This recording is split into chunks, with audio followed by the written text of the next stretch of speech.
Bien bonjour, nous allons voir désormais comment on va utiliser un logiciel aussi d'acquisition de son qui est Audacity, qui va vous permettre, comme nous l'avons vu avec Silo, de pouvoir tracer le spectre. Alors, il suffit par exemple d'enregistrer un son. Par exemple, si vous prenez le son de ma voix, effectivement ici, on va voir que l'on peut, sur une partie, sélectionner, zoomer, afin de mieux voir le signal, se rendre compte qu'on a bien affaire à un signal périodique, puisque c'est une onde sonore, mais que c'est un son complexe puisque ce n'est pas une sinusoïde.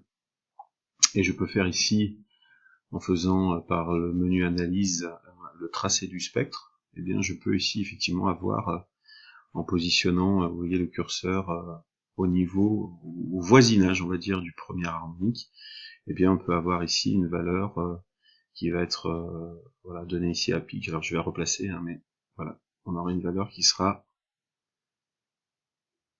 ici de 390 Hz. Voilà. Même si le curseur lui bouge un petit peu, vous voyez que la valeur reste à peu près la même. Voilà. Donc si j'avais par exemple enregistré un son pur, voilà ce que ça aurait pu donner. Je teste, donc ça c'est bon.